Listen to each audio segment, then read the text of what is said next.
Bonjour à tous et bienvenue sur ma chaîne YouTube consacrée à la pratique du Qigong et des arts énergétiques chinois. Aujourd'hui, une vidéo questions-réponses sur le Qigong. Vous avez été nombreux à me poser diverses questions sur le Qigong, que ce soit sur la pratique, sur des exercices précis ou sur des notions de médecine traditionnelle chinoise ou même certaines notions taoïstes. Eh bien, aujourd'hui, dans cette vidéo, je vais répondre à toutes vos questions qui sont en rapport avec la pratique du Qigong. On y va!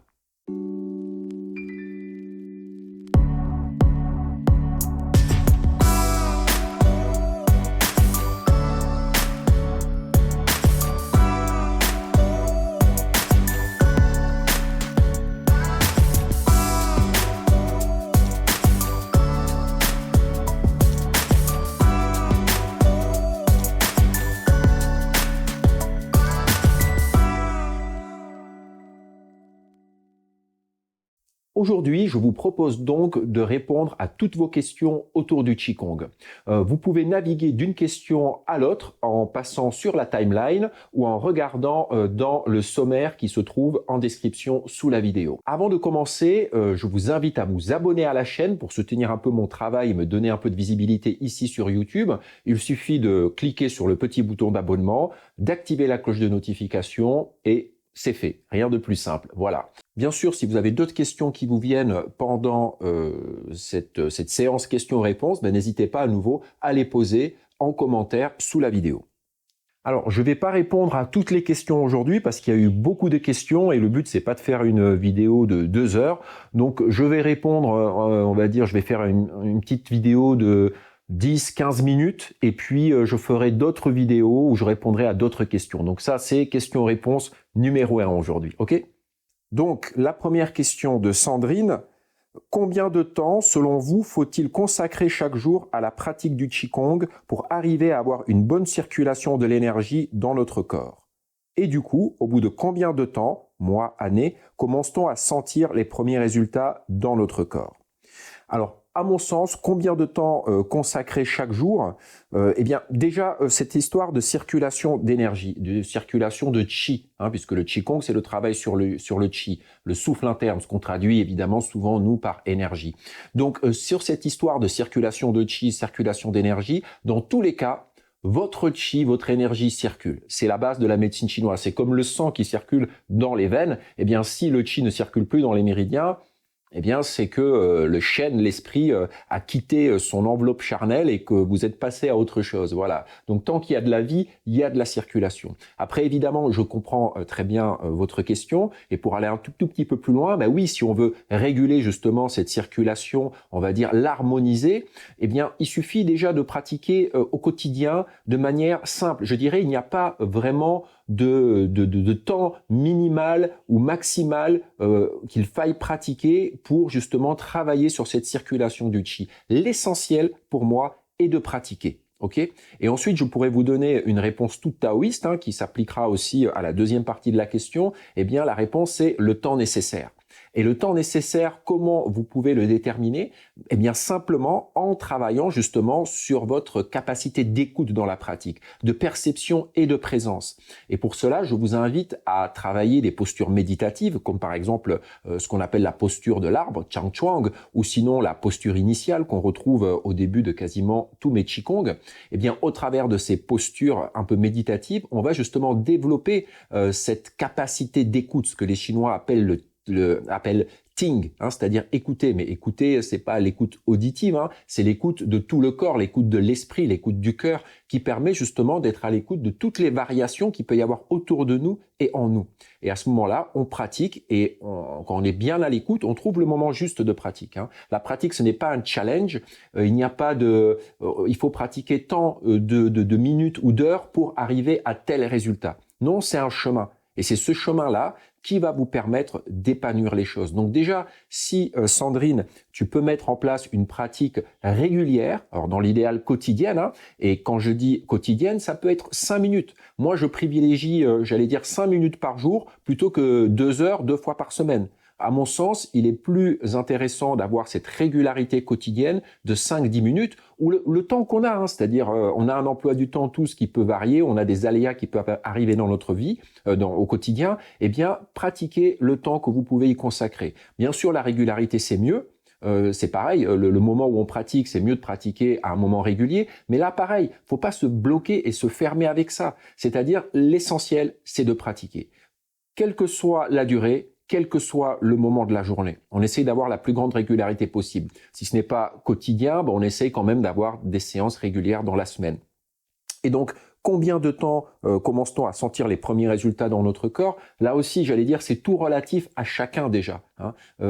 À mon sens, déjà, après une séance de pratique, même là, si vous pratiquez pour la première fois, si vous vous mettez à l'écoute, si vous vous posez ensuite, si vous vous mettez dans un état, j'allais dire, juste d'être là, hein, ce qu'on pourrait appeler dans la tradition occidentale chrétienne la contemplation, hein, c'est-à-dire juste être présent à ce qui est là, à ce qui se manifeste en nous, autour de nous. Eh bien, si après un exercice de Qigong, vous vous mettez simplement là à l'écoute de votre corps, de vos ressentis émotionnels, de votre état, eh bien, vous verrez qu'il y a déjà du changement. Il y a déjà du changement là-dedans.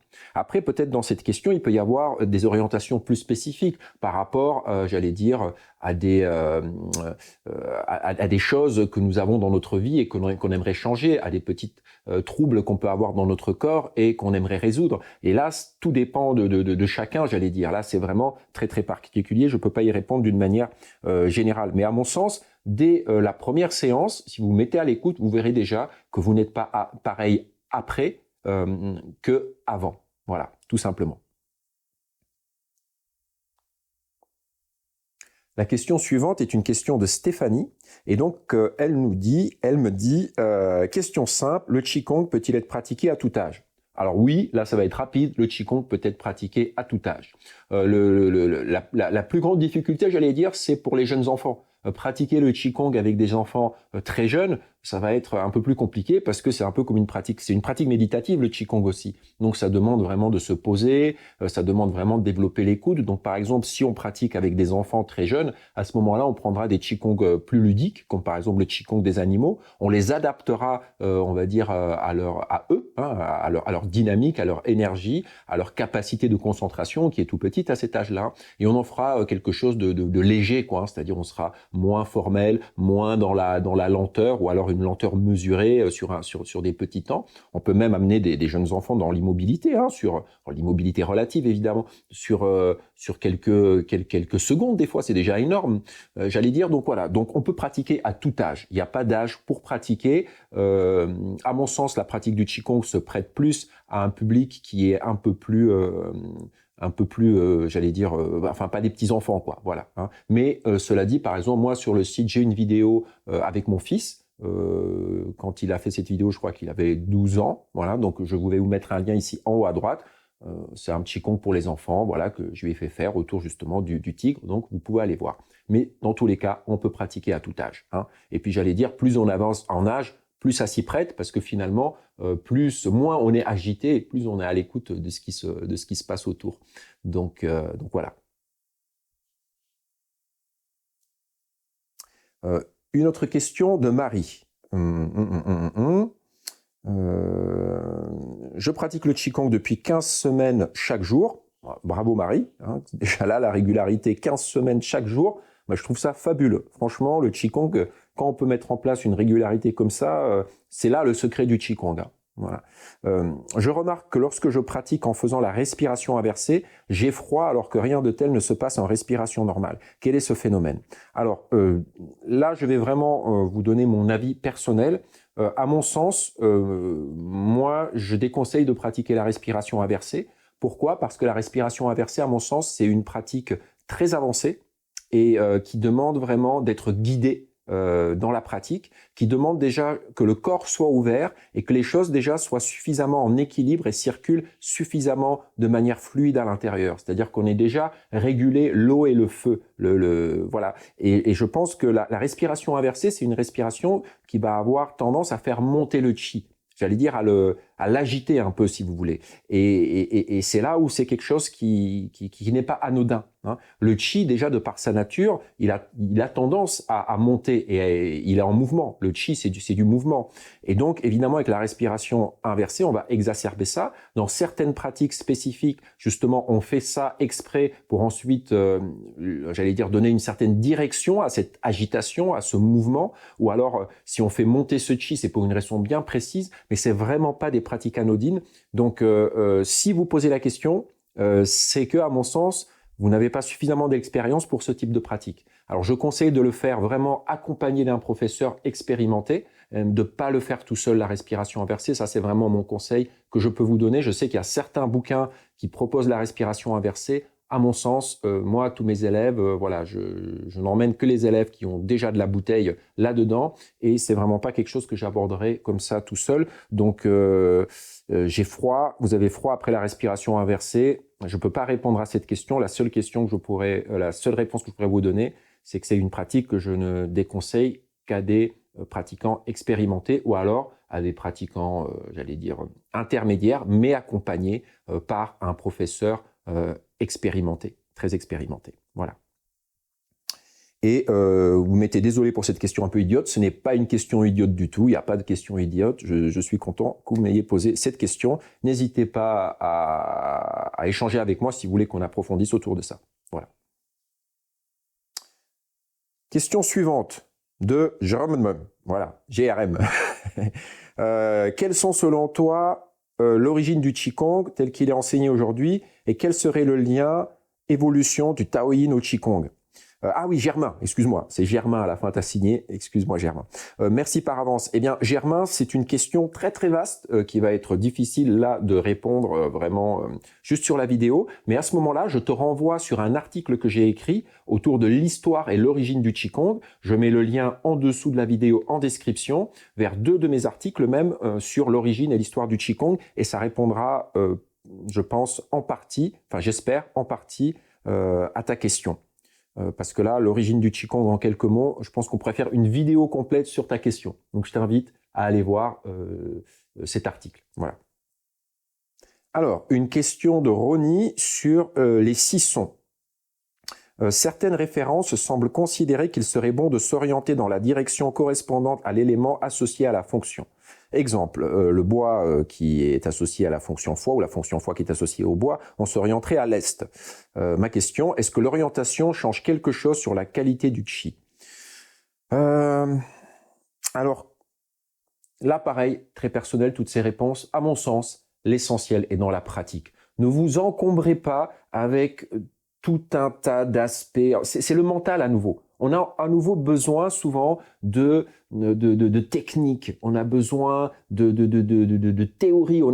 N'en mettez pas trop. Le Qigong, c'est simple, c'est léger, c'est spontané. À mon sens, il est bien plus important de développer l'écoute, hein, cette qualité d'écoute et de perception de ce qui se meut à l'intérieur de nous, de ce qui se meut autour de nous, et de se mettre en résonance avec ça. Parce que sinon, on risque de s'enfermer à nouveau dans des choses très formatées. C'est-à-dire, ok, effectivement, le foie est associé au bois, qui est associé à l'est, qui est associé au printemps, etc., etc. Et à ce moment-là, on s'enferme, on peut s'enfermer dans des boîtes. Hein. Moi, je suis plus adepte d'une pratique spontanée, d'une pratique où, en ayant développé cette écoute par les pratiques méditatives, comme le Chang Chuan, la posture de l'arbre, la méditation assise, le Wu Chi, la posture initiale, ou bien d'autres choses. Hein. Vous pouvez aussi développer l'écoute en faisant du tricot. Enfin, je veux dire, j'enferme pas les choses dans des boîtes. C'est avant tout la qualité intérieure et la manière dont on fait les choses. Et donc, par cette qualité d'écoute, vous allez ajuster votre pratique à l'instant, au moment, au lieu, à tout un tas d'autres choses, et ne pas vous enfermer dans des aspects finalement trop rationalisés, trop issus du mental finalement. Hein. Soyez simplement dans l'instant. Après, oui, il y a des directions, il y a des heures au niveau de la circulation de certains chi dans le corps, dans les méridiens. Voilà, les méridiens vont être certains méridiens. Enfin, comment dire, il va y avoir un cycle de circulation d'un certain chi dans les méridiens, ce qui fait que, par exemple, le méridien de la fonction foie va être en plénitude à telle heure de la journée et tel autre méridien, etc. Donc, on peut pratiquer aussi avec ça, mais là, je dirais, c'est plus une pratique qui peut être intéressante dans une approche de la médecine traditionnelle chinoise. Et donc là, il faut avoir suffisamment de connaissances. hein, être accompagné par un praticien sérieux de médecine traditionnelle chinoise et de Qigong, hein, qui connaîtrait les deux, pour pouvoir vous orienter sur un Qigong particulier par rapport à votre problématique du moment et pouvoir amener ce Qigong au mieux.